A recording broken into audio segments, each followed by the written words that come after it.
Hello, Aquarius! Salamat sa pagbisita, salamat sa pagbabalik. Ito po ang inyong Sun, Moon, Rising Sign, and Venus. General reading para sa sign ng Aquarius. Ito po ay para sa Hunyo. Kunin nyo lang po kung ano yung nakarelate kayo, tapon nyo hindi. Kung hindi nakarelate, okay lang yan. Maaaring ang mensahe sa susunod na buwan ang siyang makakarelate tayo. Pero naniniwala ako, meron at merong dahilan kung ba tayo napadpad dito. Maaaring sa deck na ito, deck na yan, o sa deck na nasa ilalim, end of the bottom of the deck, two of cups, relationship, finally, I don't know, makikisama ka na, makikikooperate.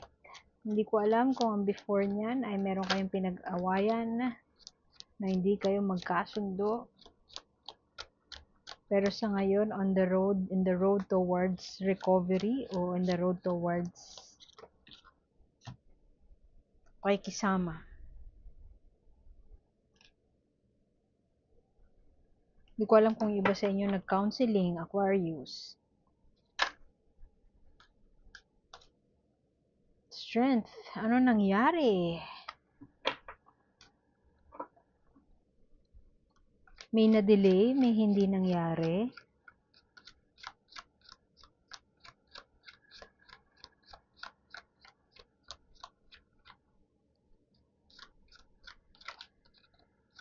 May makulit at matigas ang ulo dati.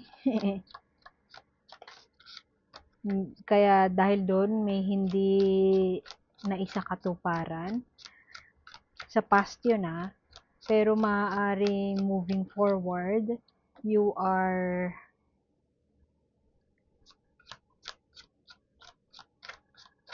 trying to find stability na. Hindi ko alam kung tumatanda na si Aquarius. O kaya naman ay parang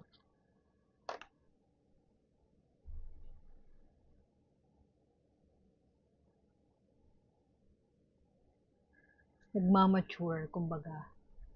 Nagmamature na si Aquarius.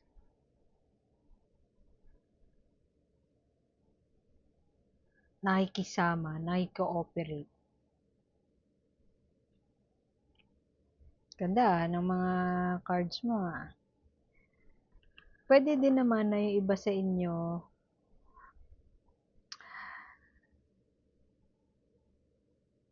pinili ang pamilya o kaya pinili ang love life. Pero ang kapalit nun, may trade-off siya. Ang kapalit nun pwedeng isantabi nyo muna yung career nyo. Hindi siya nag-work. So ngayon, parang you are trying to find your way para maging balanse ang lahat. Para makabangon at the same time, mapag-isipang mabuti, mapagmuni-munihang mabuti kung ano talaga yung gusto nyo. Maganda tong Nine of Pentacles na ito kasi parang everything is parang falling into the right place. Hindi man nagtagumpay na pagsabayin ang love life at career, pwedeng in the past you needed to choose na pinili mo yung career, pero sa ngayon naman, nag-work in your favor kasi hindi man sinuwerte sa love life, sinuwerte naman sa career. Pwede din naman na hindi sinuwerte sa career, pero everything is stable right now. Parang you know na what you want moving forward. Yun nga, kaya nga sabi ko nagmamature na si Aquarius. At iba na mas malakas na yung loob mo ngayon, parang feeling mo dahil may pinagdaanan ka na hindi maganda in the most recent past, sa ngayon parang mas malakas na yung loob mo, parang everything that comes your way moving forward ay kakayanin mo na. Siguro yung iba sa inyo napapaisip din paminsan-minsan parang mali ba yung pinili ko, mali ba yung tinahak ko na landas, mali ba na nandito ako ngayon, pero isa lang ang totoo doon sa mga yon, which is both these cards, which are cards na very positive para sa akin. Kasi Nine of Pentacles, parang there's an abundance in your life. It doesn't have to be abundance na yung nakikita mo sa social media na sobrang dami mong pera, naka-G-Wagon ka, ang ganda ng car mo, or may bahay ka, kotse. But it's the standard, or it's yung pamantayan siya na own measure mo ng success. Pamantayan na ikaw mismo ang nagtalaga. So, it doesn't necessarily mean just because wala kang kotse, it doesn't mean na you are not abundant. Pwede kasing you are abundant kasi hindi ka nagugutom, hindi nagugutom yung pamilya mo, at meron kang ipoprovide sa family, meron kang konting pangtusto sa luho, ganyan. At pwedeng hindi ka isang kahig, isang tuka, o pwede din naman abundance of love in your life. And one thing is for sure, I feel that this strength here, this is an affirmation na you are doing well. O kaya naman, yung matibay na ang loob ba na harapin ang mga pagsubok dahil nga nalagpasan mo ang isang bagay na hindi maganda. Pwede din naman na yung iba sa inyo, maaaring may missed opportunity ka sa career, pero unti-unti mo siyang nire-rebuild ngayon, at iba na yung pananaw mo, iba na yung mindset mo when you approach yung love or yung life in general. At bakit sobrang liwanag yata? Sorry na kung sobrang liwanag doon sa part na yun. May trade-off eh. Alam mo yun, parang unti-unti mo nang nire-rebuild, pwedeng ganyan, abundant ka, dami mong pera, o kaya naman nakakaipon ka na, pero ang trade-off niya is may hindi kaligayahan. Sabihin na natin na may challenges pagdating sa married life o kaya sa relationship. Alam mo yun, kung tutuusin, parang maisip mo, malas sa pag-ibig, malas sa trabaho, kaya malas sa career, malas in a sense na hindi siya ina-expect mo o pinapangarap mo na career o pinapangarap na relationship. Pero, hindi ka gugutom, o kayang may abundance eh. Yun na lang. May abundance. Oh, this is nice. Meron kang palampas na oportunidad. O yun nga, parang tinalikuran mo siguro yung career mo for love. Pwedeng tinalikuran mo yung love for career. Basta may ganun, may ginawa kang choice in the past. Alam mo yun, yung part na bumagsak, tas bumangon muli, pabangon na muli, ito yun. Kasi meron kang sisimulan na bago na pwedeng unfamiliar sa'yo, uncertain, pero new chapter siya. May new chapter sa buhay mo. Pwede din naman na yun yung tinatrabaho mo, yung new chapter na yun. You are making an effort para mabago na yung sitwasyon mo. Pwedeng yung iba sa inyo ay breadwinner, pero umi-effort ka na para makalaya ka na dun sa mga obligasyon mo na hindi mo naman na dapat obligasyon sa ngayon. Hindi ko alam kung yung iba sa inyo ay building a relationship o kaya naman ay nililigawan or nagpapakyut sa inyo yung boss nyo. Very, very extreme.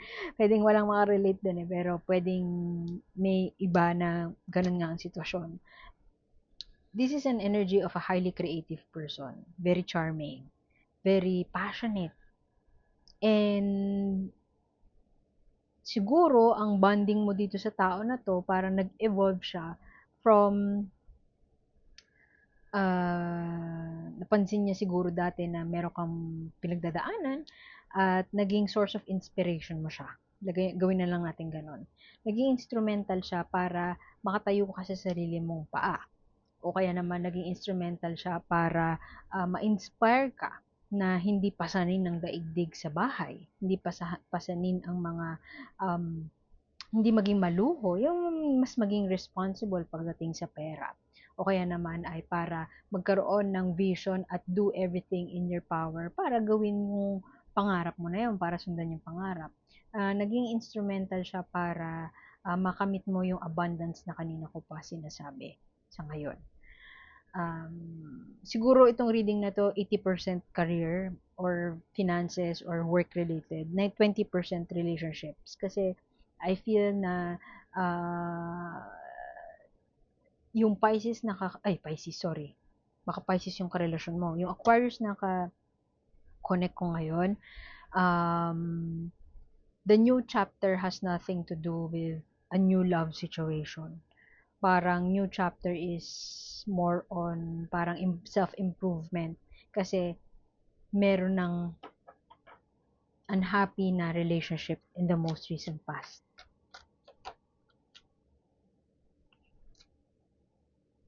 Tapos pwedeng yung iba sa inyo ay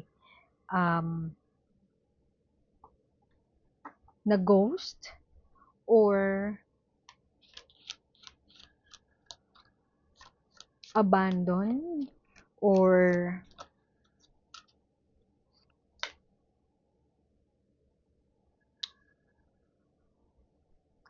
alam mo yung may mga tao sa paligid mo na nandyan lang pag may kailangan sa'yo. So, while building a personal relationship, hindi ko alam kung ano yung relationship kasi na meron ka dito sa taon. Tayo sabi ko kanina na baka boss mo. Kaya ko lang sabihin ko na lang na personal relationship kasi pwede naman na you're just building a friendship, walang mali siya, platonic lang. Pero hindi mo alam may intention pala tong taong to manligaw o kaya naman romantically attracted pala siya sa'yo. Para sa'yo, friendship, pero para sa kanya, romantic. Pwedeng baliktad. Ikaw naman yung may crush sa kanya, pero para sa kanya, friendly, usapan lang yung meron kayo. Basta, there is this presence of this person. Yun nga yung charming, very creative, fire sign, hindi siya apologetic kung sa mga opinion niya, sa mga gusto niyang gawin, at very, action-oriented siya. Yan ang ugali ng taong to. Malaki ang impluensya niya sa'yo in a sense na siya yung parang, kung hindi siya yung shoulder to cry on mo, siya yung tumulong sa'yo para magbago yung isip mo when it comes to finances, when it comes to work, when it comes to relationship. There will be a new chapter with this person. I'm not sure if there is a growth in friendship or mag-evolve siya into a romance. Kasi wala akong nakikitang lovers dito. Two of Cups yung kanina sa'yo yun, di ba? Two of Cups, yung core energy. Pwede kasi na ang goal mo, focus ka into building your career, pero mag evolve pala siya into harmonious relationship. Hindi ko alam what happens next, pero pwedeng ganun yung scenario. So, the presence of this person in your life will be very instrumental sa abundance na yan. Alam mo, for some reason, nang nakita ko pa nga na isa sugar baby, pwede yung Aquarius, may kakonek ako ngayon na Aquarius na sugar baby siya. And this is the sugar daddy. So, kaya din nasabi ko na personal relationship kasi hindi ko alam kung romantic ba talaga o parang professional relationship niya. Basta relationship. It will evolve into something na beneficial for both. Although, hindi ko alam kung past o future yung merong mawawasak na marriage. Hindi ko alam, baka siya, kasal pala siya, tas hindi mo alam. And then you are building this relationship with this person. Hindi pa siya this June mangyayari, pwedeng later down the line pa malalaman. Pero sa ngayon, there is this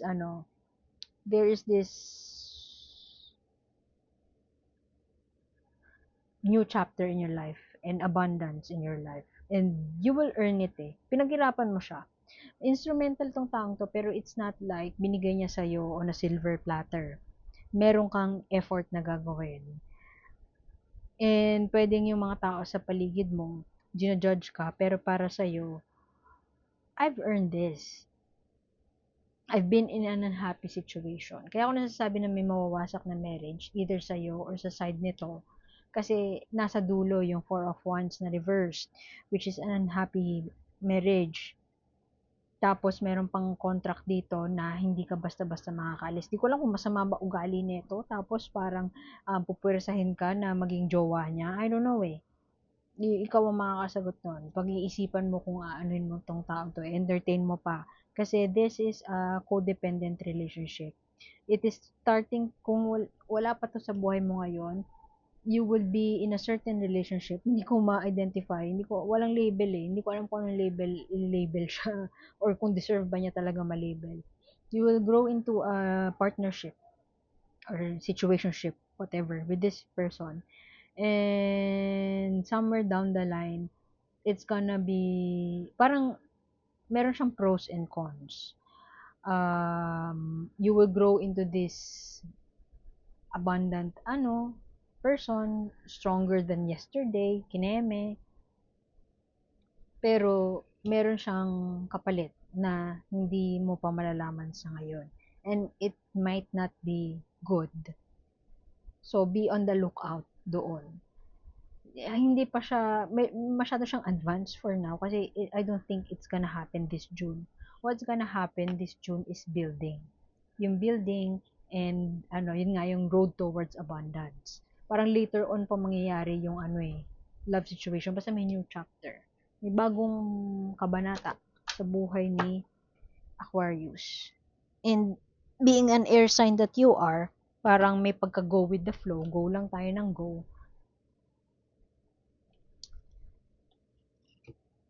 Enjoyin mo lang. Yun nga lang warning, fair warning. May kapalit. May kapalit. Siguro ang advice na nakikita ko dito, if ever boss mo nga ito, whoever this person is coming into your life, mas matanda sa'yo eh. Boss mo,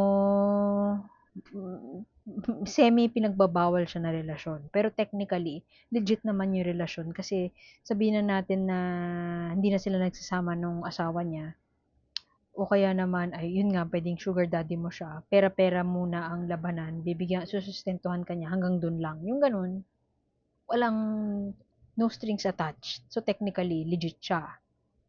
I know maraming magagalit dito sa sinasabi ko, pero yun yung sinasabi, yun yung kwento na nakikita ko dito sa cards eh. So, feel free to change channel if you don't want to listen dito sa kwento na ito. Anyway, pero maaaring merong Aquarius na ganito ang pinagdadaanan ngayon. So, relax lang kayo dyan. Anyway, yung tao na to, you will develop something. Siguro yun nga, ang advice dito, ang message dito ay, if this is technically just parang sugar baby, sugar daddy relationship, parang pera lang ang stick there. Kung ito ay pwede din hindi sugar daddy, sugar baby, pwedeng FUBU, o kaya ganun lang na relationship, no strings attached. Kung yun ang papasukin mo, be firm na hanggang na dun lang talaga. Kasi it might evolve into something na magde-develop ng emotions, pero ang ending is hindi maganda tong ending na nakikita ko kasi kanina nakuha mo yung Two of Cups upright, 'di ba? Bottom of the deck, which is parang harmonious, good partnership. Yun yung core energy. Pero mukhang ito talaga yung mangyayari this June. Good partnership, parang equal give and take. You will start to build a life on your own. Parang mas magiging abundant ka na, new chapter, maganda. Mukhang yun yung June. Pero, be on the lookout na lang na this would evolve into something, into a relationship na magiging pinagbabawal na. Kasi, alamin mo, if you're getting into a relationship na hindi ka sure kung married ba siya o alamin mo muna kung married o Kasi, ang ending nito is a bad partnership na. Parang meron na siyang hihingin in the long run na hindi na naayon sa prinsipyo mo, pwedeng ganon. O pwede din naman naliligawan kanya, pero married pa pala siya. Ang ending nun, it's not a good partnership pala, all along. And may masisira na pagsasama. Di ko alam kung pagsasama nyo o pagsasama nila. Pagsasama mo sa totoong mong jowa, I don't know. Pero ganun, ang kahihinatnan niya. Pero this June, parang hanggang dito lang yung June eh. Oh, kasi masyado ng advance yung may masisira and that's not a good, tune in na lang next month. Baka magbago ito. Pero at this point, there is abundance, yes, and you are better, you're stronger, better than yesterday. Pero there's something that you would build.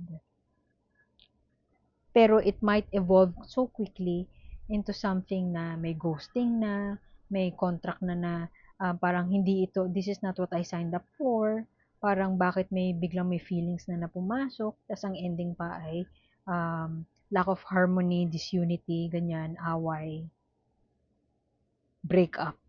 Yan. May masisirang relasyon. So, mag-stick ka na lang doon sa abundance muna. Or siguro yun yung magandang guidance. Basta, this June, merong new chapter para kay Aquarius. Okay. Listen to the little creature in your belly. Magmula ngayon, babasahin ko ang description sa guidebook. Pero may interpretation dito, follow your gut. Yan lang yun. Kung meron sinasabi sa'yo yung gut mo, gut feel mo, sundin mo. Kung halimbawa, up, up, up, sabihin sa'yo ng gut feel mo, up, up, up, don't ever go there. Huwag ka sumama. Friendship, friendship lang. Sundin mo yun. Kasi, hindi magandang kahihinatnan pag hindi mo sinunod. Okay. Listen to the little creature in your belly. What does your gut say? What is right for another may not be right for you. This is a time to test any advice or direction against your own experience. That little being that lives in your tummy will always tell you whether you're aimed in the right direction. It's essential when considering your options not to rely solely on the mental acumen of a pro or cons list. Your mind only knows so much, but your heart, especially your gut, are connected to your soul. They know so much more. Trust the emotional hit you get. What happens to your body when you consider the options? Does your heart expand? Your breath deepen? Your energy soar? Or does your breathing get shallow, your heart shrink, your nervous system tense into a fear-shaped thing? Does the little friend in your gut grin with possibility? Or shrink into the depths hoping to hide? This is your guidance system at work. Trust it. I guess I would have to leave it at that, Aquarius. And like, share, subscribe. Sana makita ko kayo ulit next time. Ako po si A. And see you soon. Bye!